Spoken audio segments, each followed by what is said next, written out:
refuse to lose. I'm built to win. Applied myself, I filled it in. No time for the doubt, they counted me out, I'm getting it in. Yeah. No time for no loss, I'm paying the cost, I'm in it to win. Yeah. Refuse. Mine, it can't be diffused. If you ain't thinking the same, then we playing by different rules. You can't see the vision, we living at different views. Until we complete the mission, keep getting up, never snooze. I walked a mile in my shoes, had the mind of a fool, chasing diamonds and jewels. Trust me, I was confused. Started minding my business and used my mind as a tool. Ended up finding my purpose and found the time to get to it. They told me I couldn't do it, they told me I couldn't make it. They sold it, could never break it. That's sadly mistaken. I need a piece of the pie, I want it so bad I can taste it. They told me like Toby, keep on running toes, they gon' take them. Refuse to lose, built to win. Applied myself, I filled it in. No time for the doubt, they counted me out, I'm getting it in. Yeah. No time for no loss, I pay for the cost, I'm winning to win. Yeah. Refuse to lose, I'm built to win. Applied myself, I filled it in. No time for the doubt, they counted me out, I'm getting it in. Yeah. No time for no loss, I'm paying the cost, I'm in it to win. Yeah. Refuse. What's up, everybody? Welcome to Doghouse. Welcome back to another episode. I got some really good things to talk about today, but make sure you like, share, subscribe. I am live right now on Facebook, YouTube, Twitch, and X. So please like and subscribe on each one as we get closer to 1,000 subscribers and being fully monetized on YouTube. So do whatever you can to make sure that happens. Just give me 1 second, people.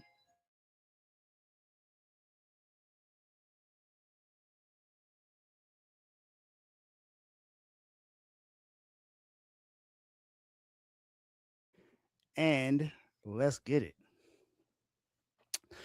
As I said, I'm live right now. I got some really good things to talk about today. We got some new people that's going in the doghouse. We got some dogs to talk about today. And I can't wait to get started. We do have some NFL news. The Colts have granted Anthony Edwards a trade request. So if he wants to find another team to go to, he can. Young quarterback they drafted out of Florida. He hasn't really done that much, had that much success or been available because of injury. So we'll see what happens with him. There are some teams that are looking for quarterbacks right now, like the Raiders, the Jets, the Steelers. So we'll see where he goes. But you guys let me know in the comment section where you think he might go. But as I said, right now, we're going to go ahead and get into the thick of things as far as Dave's Doghouse. So as you all know, if you are new here, this is kind of what we do as far as Dave's Doghouse. We put people in the doghouse who don't necessarily do too well. And what we call it here is puppy chow. That's what we call it here at Dave's Doghouse on R2L Sports, Refuse to Lose Sports. So, you might be wondering who's going to be put in the doghouse today. Well, we have two teams right now. This episode is strictly about basketball, except for the big dog. The big dog would probably be a surprise, but maybe not if you watched my show before, because I talk about all sports. But today, the very first person, or should I say the very first team, to be put in the doghouse today is a team that used to have some promise back in the 90s. They have some of the best players to have played in this game. Well, I won't say some, but maybe, 2, 3. If you hear some of these names, that you'll know exactly what team I'm talking about. Vucevic recently played for this team. Nikola Vucevic, he does not play there anymore. You can think about Luol Deng, who recently played for this team. Jimmy Butler played for this team. Rondo, Dwayne Wade played for this team at one time in his stint. Carlos Boozer played for this team. Derrick Rose. He just got his jersey retired. And of course, the greatest of all time, Michael Jordan. He's the only person to, well, him and Scottie Pippen were a part of the six championships to bring to Chicago. And that's what I'm talking about today. The Chicago Bulls are clearly in the doghouse. They're on a 10-game losing streak, guys. 10 games. Do you guys know in this 10-game losing streak how bad it's been for these guys? It hasn't been good. Let me just tell you that.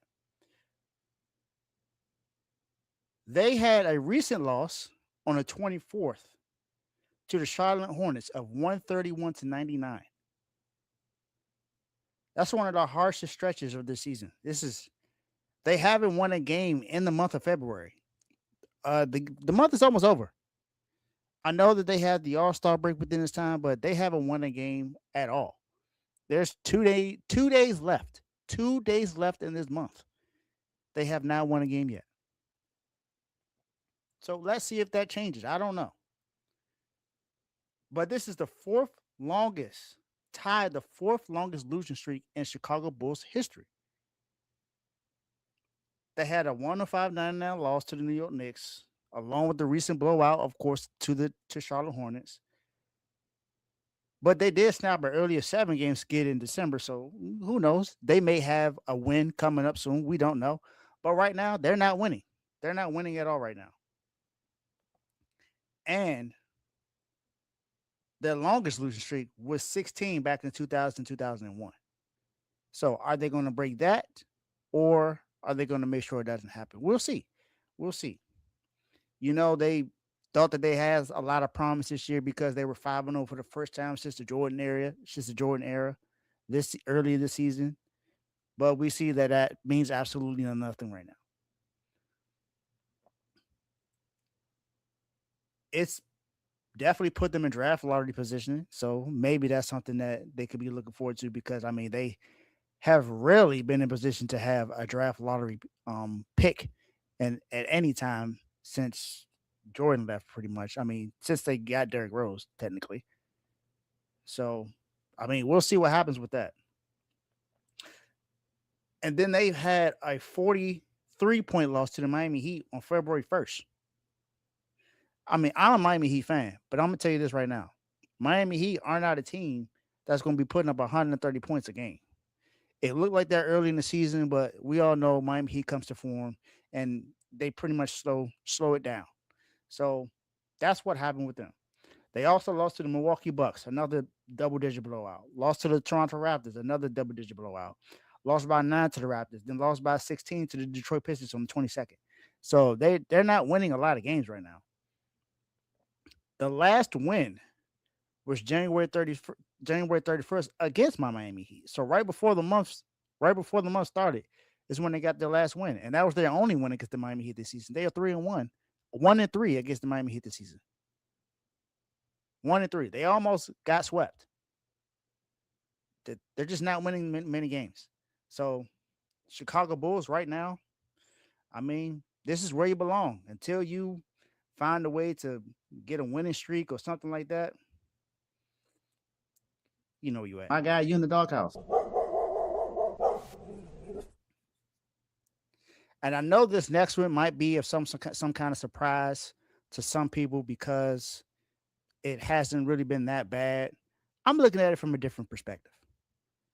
You have two of the top guys in the NBA on the same team, along with the third guy who's really good scoring. Has had some comparison to Tyler Hero. I have my thoughts on that, but hey, that's my biased opinion. And there ain't too many people that disagree with me.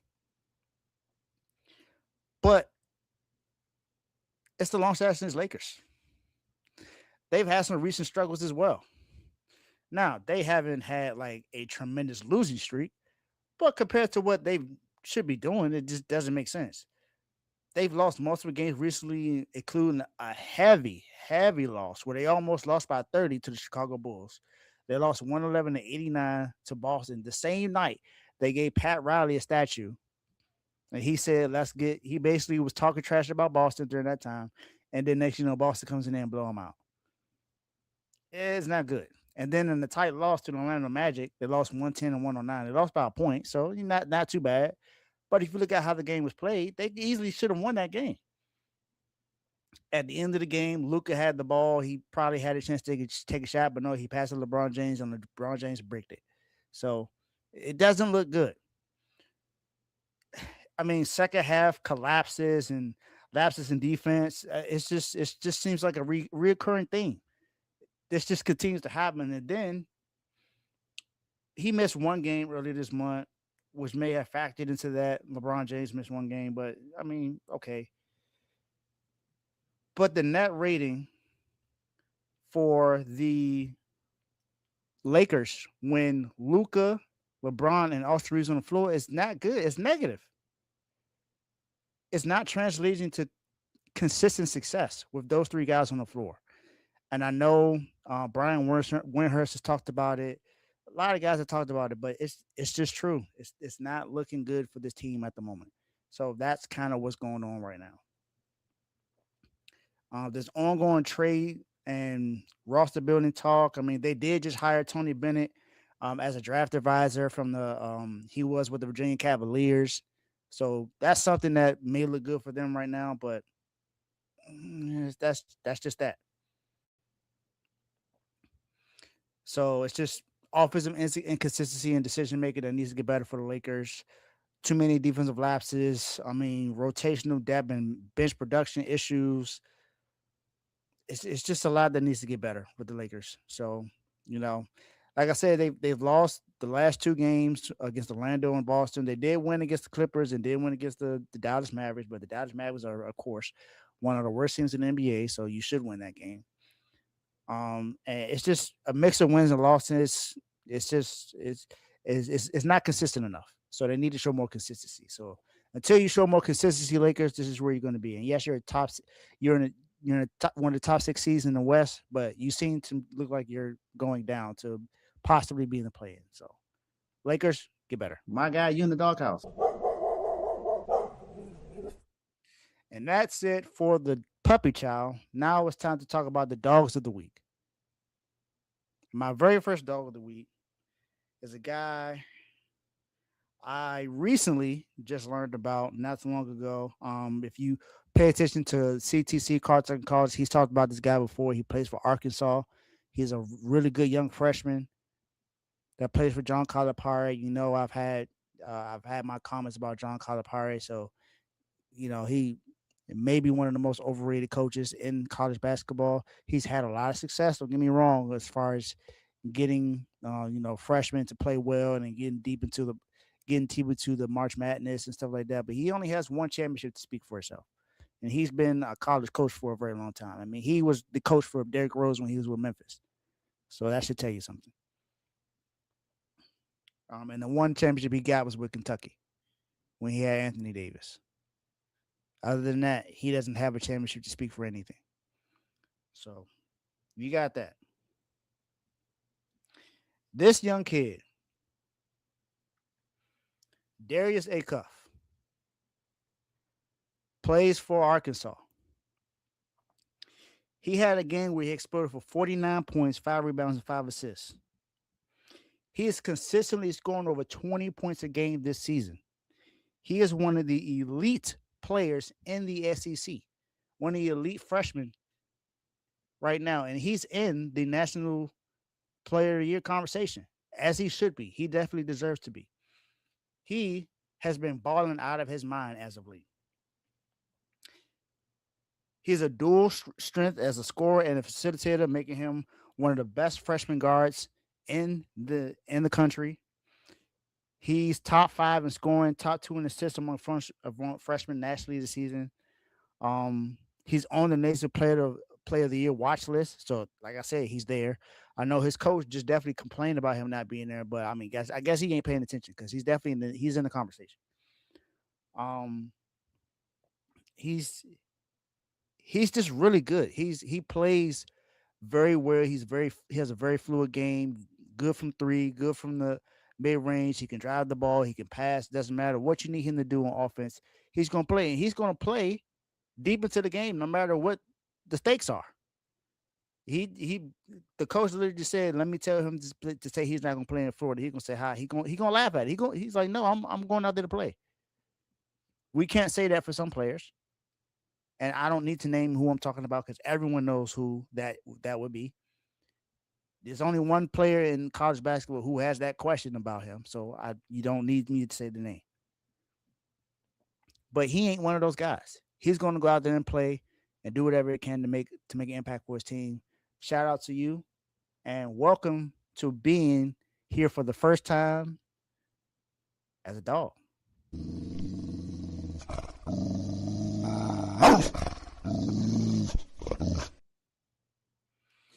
Next one is another guy plays for another team in college basketball. I've had issues with his head coach, of course, because his head coach seems to cry a lot about some things, and whatever, doesn't matter. But this young kid, Braylon Mullins, is another one, another freshman who's had a pretty good season this year and has had a pretty good week. Braylon Mullins, people, his average 17 and a half points and 4.5 rebounds across 2 games this week. So it's college basketball. See, it ain't too many games they play during the week. Shot 50% from three, 8 of 16, showing he's efficient. He's shooting efficient. Even in the loss against Creighton, he scored 25 points, including hitting 6 3-pointers, added steals and a block, and he was good all around. And then win against Villanova, he followed up with 10 points, 3 rebounds, and assists, but he played efficiently. He was named the Big East Freshman of the Week, which lets you know how impactful he is as a freshman. This season has a lot of impact with a lot of freshmen. You hear about Cam Boozer, Darren Peterson, AJ DeBonsta, Caleb Wilson. Like this freshman class this year, it's phenomenal. From the guys that start, from the guys that don't start. This is one of the best classes you've seen as a freshman in college basketball history. Is it the best? I still don't know yet, but it's definitely up there. He's not just scoring, but he's doing it efficiently, hitting multiple deep shots, contributing with just points, rebounds, and defense. He's been very consistent this week and very consistent for UConn. So shout out to Braylon Mullins.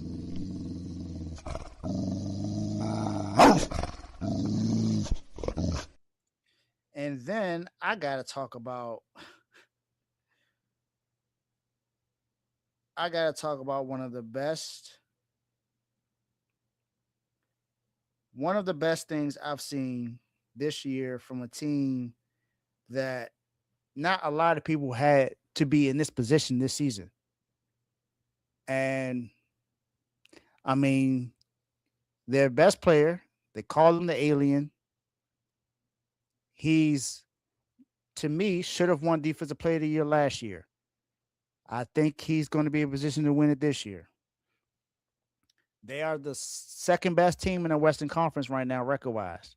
They're a part of 3 teams this season that have won 40 games before they lost 20.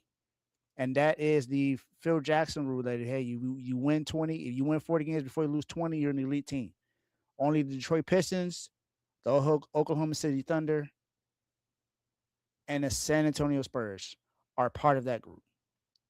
The San Antonio Spurs are on a 10-game winning streak right now. They are 42-16 on the season. How many people had the Spurs being this good right now? Just tell me. Let me know. How many people had them being this good? I don't know. I don't know too many people. I didn't have them being this high. I had them being a playoff team, yes, but I didn't have them being number 2 overall in the Western Conference. I mean, you still got Houston that's there. You still got Denver. You still got the Warriors. I mean, they've had their injuries and stuff like that, but there are other teams in the West that you probably thought would be here. I mean, Minnesota, you thought that maybe they would be there right now. No, it's the Spurs. And then this 10-game win streak, this is their longest win streak since 2015, 2016. So it's been about 10 years since they had a win streak like this. And then last night, they were on the brink of losing and not having a 10-game win streak. They were on a 9-game win streak before last night, and they were down 15 in the game, and they came back and won the game. Devin Vassell in that game, him and D Fox both had 20 points. Vassell had 21 points over Vassell, and De'Aaron Fox had 20 points. They both led the team in scoring in that game. These guys are balling this year. And then, Wemby. Wemby is balling. Wemby's doing everything you need him to do. Stephen Castle is showing you why he's a really good point guard in the league and why he was highly sought coming out of UConn. 10-game win streak. These are the games that they won. Orlando Magic, February 4th. They beat the Oklahoma City Thunder. The Dallas Mavericks in back-to-back games. Lakers, Warriors, Suns, Kings, Pistons, most recently. And the Raptors. These are some good teams. OKC, they've owned them all year. And then they just beat the best team in the East and the Detroit Pistons. The Spurs look legit. And this is what Greg Popovich not being the head coach anymore. He's in the front office. And shout out to Pop for making this decision to go up because he had a health scare the last couple of seasons. Definitely glad that he's doing a lot better right now.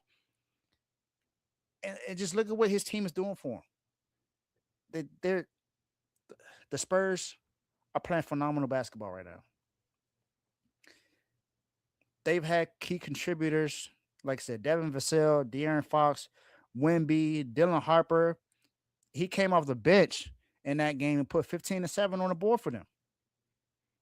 And then Castle and Julian Champagne. These guys are playing very well this year. And shout out to them because, what more can you say about the Spurs, man? The Spurs are one of the best teams in the NBA, second best team in the Western Conference. They like that, man. Shout out to the Spurs.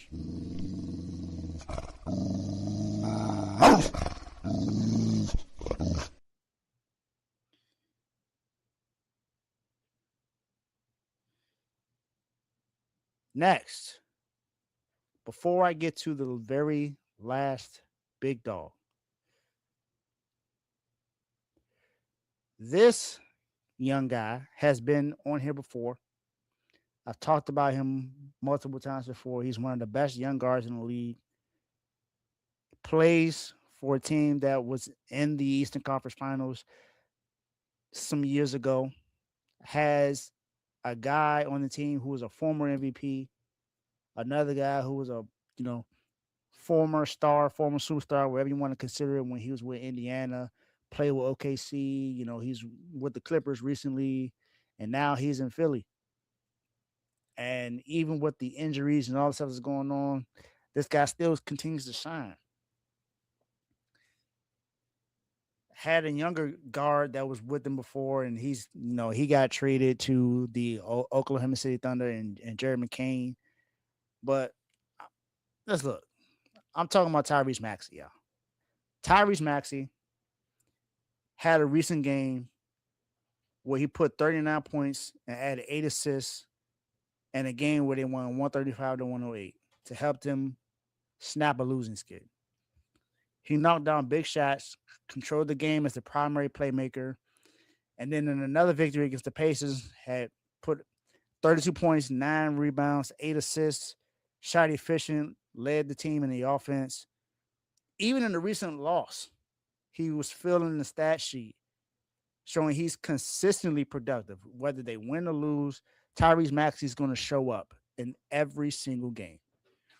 If they just let him run it, you see how successful they can be. Now, of course, this all depends on Joel Embiid being healthy, and same thing with Paul George, and then playing consistently and just doing whatever they can to contribute to this team. But Tyrese Maxey, he a baller. So, like I said,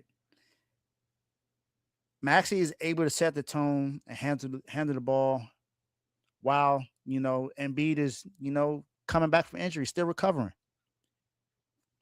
He's averaging elite numbers this year, about 29 points per game, 6 or 7 assists, which, it shows you how impactful his game is. So, Tyrese Maxey, again, man, one of my favorite young players to watch. Dawg.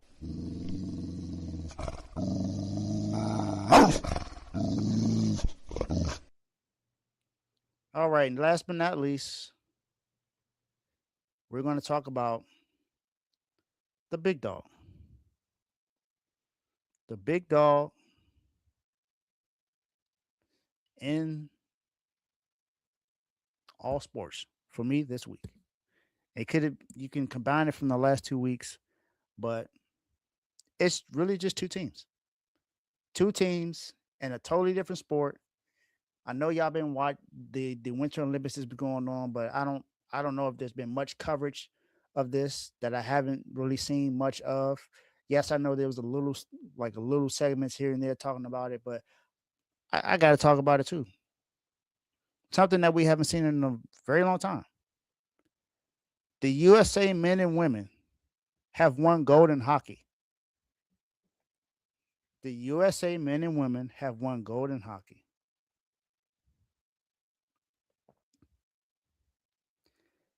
USA women's ice hockey won gold, beating Canada 2-1 in overtime thanks to an overtime goal by Megan Keller.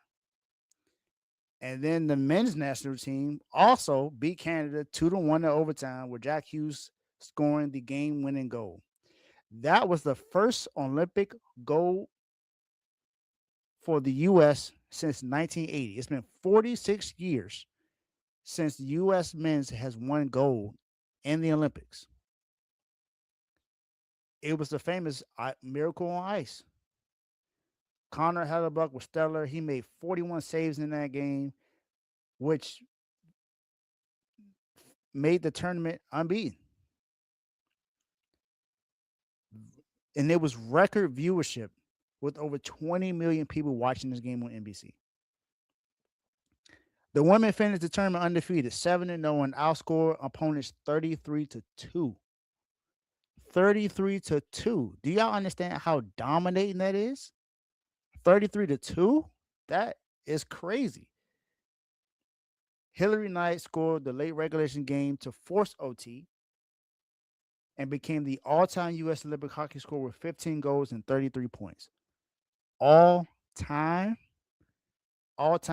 great. Hillary Knight, baller, dog.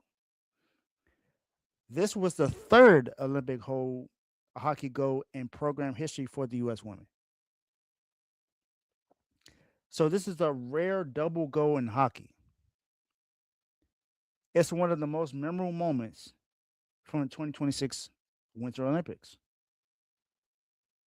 It was one of the best things I have seen in a very long time. Jack Hughes, of course, hero of the tournament for the men's. He tied the team lead in points for 7 points in 6 games, scored 4 goals across the semifinals and gold medal games combined. Played through adversity. The man got a stick to his face during the gold medal and lost 2 teeth and still delivered this historic goal. Like, the man was outstanding. And then Connor Hellebuck, he was a tournament MVP for a reason. MVP level goalie. He stopped 41 of 42 shots. This was awesome to see. Shout out to USA for winning gold in men's and women's hockey, and shout out to them, man.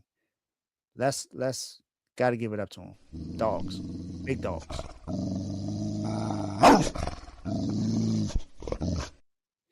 That concludes Dave's Doghouse for this week. I appreciate everyone for tuning in. Again, make sure you like, share, subscribe on YouTube. Follow me on Instagram, on Facebook, and on Twitter. Do whatever you can to help this channel get to 1,000 subscribers and be fully monetized, so I can keep giving you more content and upgrade the content that I give you. So appreciate y'all for tuning in. See y'all next time. Peace out.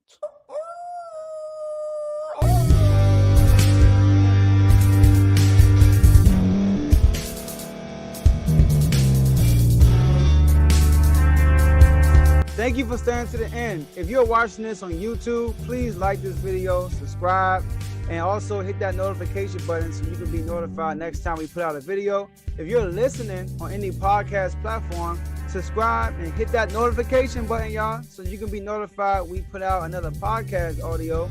And last but not least, hit that share button. No matter what you're listening to or watching it, hit that share button and send it to somebody that you know that would love to watch this episode you just listened to. So once again, thank you for staying to the end, and we'll see y'all in the next episode.